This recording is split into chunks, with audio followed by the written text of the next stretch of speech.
جی ہم یہ صفحہ نمبر سبب تصنیف ہو گیا تھا جی، ہاں یہاں تک ہو گیا تھا.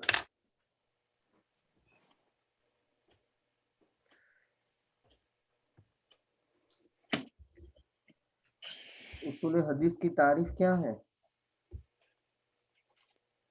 جی حضرت علم یعرف به احوال الاحادیث. ماشاء اللہ. اصول حدیث کی غایت؟ مقبول پر عمل اور غیر مقبول سے بچا جائے عمل سے. اور اصول حدیث کا موضوع؟ حدیث شریف ہے. نبی کریم صلی اللہ علیہ وسلم کا قول، فعل، تقریر. حدیث شریف کی تعریف؟ نبی کریم صلی اللہ علیہ وسلم کا قول، فعل، وہ علم جس کے ذریعے احوال اور حدیث بتائے جائیں. نخبۃ الفکر کا کیا معنی؟ چیدہ چیدہ نکات.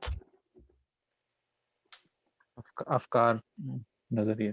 سیدھا افکار محدثین کی اصطلاح میں.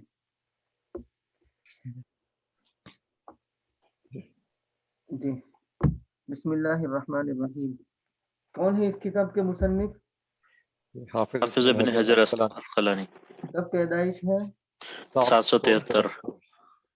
اور کب وفات ہے؟ 825. 852. 25. چلو 25 غلطی سے لکھا ہے کچھ کتابوں میں، وہ 25 نہیں ہے 52 ہونا چاہیے، ورنہ 80 سال عمر کیسے ہوگی؟ ہاں بالکل. وہ 25 دیکھا ایک جگہ، تو میں نے کہا 25 کیوں لکھ دیا غلطی سے، تو آپ نے بھی وہیں دیکھا ہوگا. بعض لوگوں نے 52 کو 25 لکھا ہے اس کی شرح میں، تو وہ غلط ہے، ظاہری بات ہے، کیونکہ 80 سال عمر ہوئی تھی، یہ تو یقینی بات ہے. یہ اصل میں اس کتاب کی شرح بھی انہوں نے کی ہوئی ہے. یہ نزہۃ النظر جو ہے، یہ نخبۃ الفکر کی شرح بھی خود ہی ریڈ کے ساتھ، یعنی پرپل کے ساتھ جو بلو ہے نا وہ شرح ہے، اور جو پرپل ہے نا وہ متن ہے. جی وہ اسی کی شرح ہے جو نخبۃ الفکر، اس کی یہ شرح نزہۃ النظر ہے. جی بسم اللہ الرحمن الرحیم. پڑھیے عبارت. بسم اللہ الرحمن الرحیم. الخبر، یہیں پہ تھے میرا خیال. جی الخبر عند علماء هذا الفن مرادف للحديث، وقيل الحديث ما جاء عن النبي صلى الله عليه وسلم، والخبر ما جاء عن غيره، ومن ثم قيل لمن يشتغل بالتواريخ وما شاكلها الإخباري، ولمن يشتغل بالسنة النبوية المحدث. خبر اس فن کے علماء کے نزدیک حدیث کا مرادف ہے، یعنی خبر بھی حدیث اور حدیث بھی خبر، دونوں مرادف لفظ ہیں. وکیل سے مختلف اقوال ان دونوں کے فرق کے بارے میں اس کو بیان کرتے ہیں، اور یہ کہا گیا کہ حدیث وہ ہے جو نبی کریم صلی اللہ علیہ وسلم سے ہو، اور خبر وہ ہے جو نبی کریم صلی اللہ علیہ وسلم کے علاوہ سے ہو. اسی وجہ سے یعنی یہ دوسرا جو فرق کیا گیا ہے نا، اس کی تائید میں یہ بات کہی جا رہی ہے. اسی وجہ سے کہا جاتا ہے اس کو جو تاریخ میں مشغول ہو یا اس کے مشاکل، اس کے ہم شکل چیزوں میں مشغول ہو، اخباری کہا جاتا ہے، جرنلسٹ کہا جاتا ہے، ہسٹری میں جو مشغول ہو اس کو اخباری کہا جاتا ہے، اور جو سنت نبویہ میں مشغول ہو اس کو محدث کہا جاتا ہے. تو دیکھو وہ اخباری ہے اور یہ محدث ہے. جی وقيل بينهما عموم وخصوص مطلق، فكل حديث خبر من غير عكس، وعبر هنا بالخبر ليكون أشمل. اور یہ کہا گیا کہ ان دونوں کے درمیان عموم خصوص مطلق کی نسبت ہے. مطلب یہ کہ ہر حدیث خبر ضرور ہے، لیکن ہر خبر کا حدیث ہونا ضروری نہیں ہے. اور یہاں حدیث کو خبر سے تعبیر کیا تاکہ عام ہو جاوے، زیادہ شامل ہو جاوے. الخبر من حيث تعدد طرقه وتفردها، فهو باعتبار وصوله إلينا إما أن يكون له طرق أي أسانيد كثيرة، لأن طرقا جمع طريق، وفعيل في الكثرة يجمع على فعل بضمتين، وفي القلة على أفعل، والمراد بالطرق الأسانيد والاسناد حکایت طریق المتن. خبر اس کے طرق کے تعدد کے اعتبار سے اور اس کے تفرد کے اعتبار سے فہو باعتبار وصوله الینا، وہ ہم تک اس کے پہنچنے کے اعتبار سے، یعنی خبر کے ہم تک پہنچنے کے اعتبار سے، اما ان یکون له طرق، یا تو اس کے لیے کئی ایک طریق ہوں گے، کئی ایک سندیں ہوں گی، یعنی متعدد سندیں ہوں گی. اسانید کثیرتن، یہ طرق کی تفسیر کر دی، اسانید کثیرتن یعنی بہت سی سندیں ہوں گی ہم تک پہنچنے میں، اس لیے کہ طرق یہ طریق کی جمع ہے. فعیل جمع کثیر میں جمع لایا جاتا ہے فعل کے وزن پر دونوں ضمے کے ساتھ، یعنی جمع کثرت جب فعیل کی لانی ہو تو فعل کے وزن پر لاتے ہیں، تو طریق طرق، اور قلت میں افعل کے وزن پر آتا ہے، یعنی جمع طریق افعل کے وزن پر قلت کے اندر آتی ہے. والمراد بالطرق، اور یہاں مراد طرق سے اسانید ہے. سند کا کیا معنی؟ والاسناد حکایت طریق المتن، سند اور اسناد یہ متن کے طریق کی حکایت ہے، متن کے طریق کی حکایت کو اسناد کہتے ہیں. جی. المتواتر وتلک، اب یہ جو المتواتر ہے نا، اس کا تعلق یوں ہو جائے گا، اما ان یکون له طرق، اما ان یکون له طرق بلا عدد معین فهو المتواتر، اس طریقے سے ہے. ہاں یہ اگر آگے آ جائے گا نا اس میں، وہ ہم اصل میں اسی، بلکہ ایسا کریں گے کہ اس کو دیکھ کے پھر اس میں سے بھی یاد کر لیتے ہیں انشاءاللہ. وتلک الکثرۃ احد شروط التواتر اذا وردت بلا حصر عدد معین بل تكون العادة قد احالت تواطؤهم على الكذب وكذا تواتؤہم پڑھیے، تواتؤهم فتح لگا کے نہیں ٹھیک، یعنی تا پر تو ضمہ ہے، حمزہ پر فتحہ ٹھیک ہے.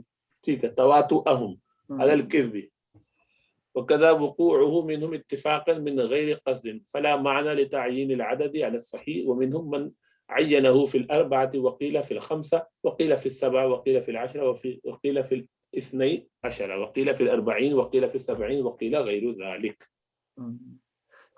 المتواتر وتلك الکثرۃ، اور وہ کثرت، احد طرق التواتر، تواتر کے طریقوں میں سے ایک ہے. اذا وردت بلا حصر عدد معین، جبکہ وہ کثرت وارد ہو بغیر عدد معین کے حصر کے، یعنی کوئی تعداد متعین نہ ہو.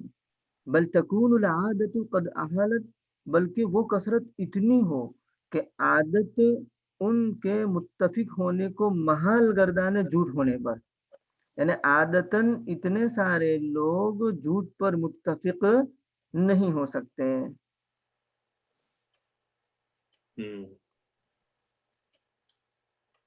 غائب ہو گیا.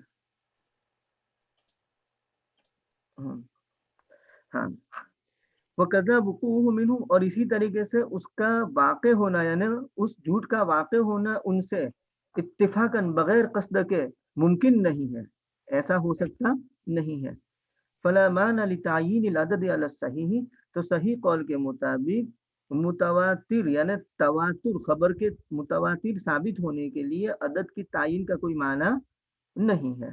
وَمِنْهُمْ مَنْ عَيَّنَهُ فِي الْأَرْبَعَةِ، اور کچھ محققین نے اس کو متعین کیا ہے 4 میں، یعنی 4 عدد کو مطلب تواتر کی ثبوت کے لیے گردانا ہے. اور بعضوں نے 5 میں، اور بعضوں نے 6-7 میں، اور بعضوں نے 10 میں، اور بعضوں نے 12 میں، اور بعضوں نے 40 میں، یعنی وہ 40 کا عدد جمع ہو جائے، اور بعضوں نے 70 میں، اور بعضوں نے اس کے علاوہ. لیکن واقعہ یہی ہے جو اوپر لکھ دیا گیا کہ حسب موقع اتنی کثرت ہونی چاہیے کہ ان سب کا جھوٹ پر متفق ہونا یا اتفاقاً ان سے جھوٹ کا صادر ہونا عادتاً محال ہو. یہ یاد رکھیں. اس کا متن دیکھ لیں کہ جو ہمیں یاد کرنا ہے، جو آپ نے فرمایا تھا، تو یہ ہے. ہاں یہ متن ہے. تو کہاں سے کریں؟ دیکھو یہاں بس یہیں سے. الخبر اما ان يكون له طرق بلا عدد معین، یہ ایک ہو گیا. او مع حصر بما فوق الاثنين، یہ دوسری قسم ہو گئی. او بہما، یہ تیسری قسم ہو گئی. او بواحد، یہ چوتھی قسم ہو گئی. فالاول المتوا. اب ترجمہ دیکھیں. میں کہتا ہوں کہ خبر یا تو یہ کہ اس کے لیے کئی ایک طرق ہوں گے. طرق یعنی بہت سی سندیں ہوگی، متعدد سندیں ہوگی، بغیر عدد معین کے، تعداد کی تعین کے بغیر، یا تعداد کی تعین کے ساتھ ہوں گی، او ما حسر، یا تعداد کی تعین کے ساتھ ہوگی لیکن دو سے زیادہ،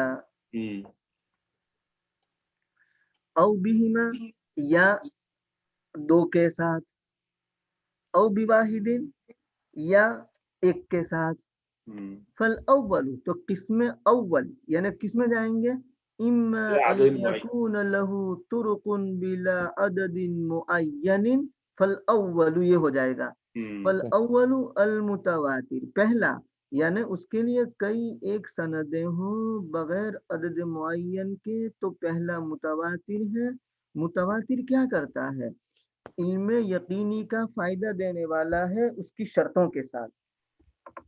یعنی تواتر کی جو شرطیں ہیں نا ان شرطوں کے ساتھ. تواتر کی شرطیں کیا؟ بھائی سندوں کی کثرت ہونی چاہیے، روات کی تعداد اتنی ہونی چاہیے کہ ان کا جھوٹ پر اتفاق کر لینا محال ہو، یا اتفاقاً ان سے جھوٹ کا صادر ہونا محال ہو، اور سند کی ابتدا سے انتہا تک ہر طبقے میں روات کی یہ کثرت باقی رہی ہو، اور روایت کا جو منتہا ہے وہ کوئی امر حسی ہو. امر حسی ہو مطلب یہ کہ آخری راوی کسی بات کا سننا یا کسی بات کا دیکھنا بیان کرے، تو دیکھنا اور سننا امر حسی ہوا. تو یہ سب تواتر کی شرطیں ہیں. تو پہلا متواتر جو مفید علم یقینی ہے اپنی شرطوں کے ساتھ، اور دوسرا مشہور. دوسرا کا مطلب یہ ہے کہ ما حسر بما فوق الاثنین، تعداد کی تعین کے ساتھ ہوں گی لیکن تعداد دو سے زیادہ کی تعین، 5 ہو، 7 ہو، 40 ہو، 50 ہو، اس طریقے سے دو سے زیادہ کی جو تعداد ہو نا وہ مراد ہے. تو وہ کیا ہے؟ مشہور. اور وہو المستفید علی رأی، اور ایک رائے کے مطابق، ایک خیال کے مطابق اس کو مستفیض بھی کہتے ہیں. یعنی کچھ لوگوں نے مشہور کا نام مستفیض بھی رکھا ہے، تو مشہور کہہ لو، مستفیض کہہ لو. والثالث العزیز، تیسرا عزیز، یعنی بیہما جو آیا نا، بیہما دو سے، دو کے ساتھ، تو وہ کس میں چلا جائے گا؟ عزیز میں. وَلَيْسَ شَرْطًا لِلصَّحِيحِ خِلَافًا لِمَنْ زَعَمَهُ، اور عزیز ہونا صحیح ہونے کے لیے شرط نہیں ہے برخلاف ان کے جس کا انہوں نے دعویٰ کیا. یعنی کچھ لوگوں نے یہ کہا کہ بھائی وہی حدیث صحیح ہوگی جو عزیز ہوگی، یعنی کم از کم 2 راوی تو ہونے ہی چاہیے ہر طبقے میں، تب جا کر کے وہ صحیح حدیث ہوگی. لیکن جمہور اس بات کے قائل ہیں کہ صحیح ہونے کے لیے عزیز ہونا شرط نہیں ہے. مطلب یہ کہ اگر کسی روایت میں ایک راوی رہا ہے تو وہ روایت بھی صحیح ہو سکتی ہے، مطلب غریب بھی صحیح ہو سکتی ہے. جس میں ایک راوی ہو نا وہ بھی صحیح ہو سکتی ہے. تو یہ یاد رکھنا کہ صحیح ہونے کے لیے عزیز ہونا شرط نہیں ہے. صحیح ہونے کے لیے عزیز ہونا شرط نہیں ہے. حدیث کے صحیح ہونے کے لیے عزیز ہونا یعنی کم از کم 2 سند کا ہونا شرط نہیں ہے. غریب حدیث بھی صحیح ہو سکتی ہے لیکن اس کے اندر یہ یاد رکھنا کہ راوی معتبر ہو. بالکل، وہ ساری شرائط آگے آئیں گی. بہت اچھا. تو اس کو یہاں تک اب اگر سبق رکھیں کہ یاد کرنا ہے یہ، ٹھیک ہے. فاقول کے بعد یعنی الخبر اما ان يكون له طرق بلا عدد معين او مع حصر بما فوق الاثنين او بهما او بواحد. فالاول المتواتر المفيد للعلم اليقيني بشروطه، والثاني المشهور وهو المستفيد على رأي، والثالث العزيز وليس شرطا للصحيح خلافا لمن زعم، والرابع الغريب. یہاں تک کا سبق ہے اگلے ہفتے کے لیے، اس کو یاد کر لیں. بواحد یہ غریب میں چلا جائے گا، والرابع الغریب. بواحد جو ہے نا وہ اس کو یہاں چھوڑ دیتے تاکہ تھوڑا سا تیاری کریں. 4 قسمیں ہو گئی. اب یہ قسم کس اعتبار سے سمجھنے کی؟ تعداد سندوں کی تعداد کے اعتبار سے. جی. کیا کہیں گے؟ سندوں کی تعداد کے اعتبار سے اصل میں یہ جو ہے نا یہ تعریفات یاد رکھنی ہے کیونکہ بہت ساری قسمیں الگ الگ قسمیں آئے گی. تو اب یہ جو قسمیں ہیں وہ سندوں کی تعداد کے اعتبار سے ہیں. بالکل ٹھیک ہے ٹھیک ہے ٹھیک اس کے بعد پھر مقبول اور مردود ہوگی تو ہاں وہ اس کی تقسیم الگ ہوگی، وہ راویوں کے حالات کے اعتبار سے ہوگی. جی جی اتصال کے حوالے سے الگ آئیں گی تو بہت ساری تو شکلیں. یہ کچھ پوائنٹ ہے نا وہ یاد رکھنے چاہیے کہ یہ سندوں کی تعداد کے اعتبار سے روایت کی 4 قسمیں ہیں. جزاک اللہ خیرا. بہت شکریہ.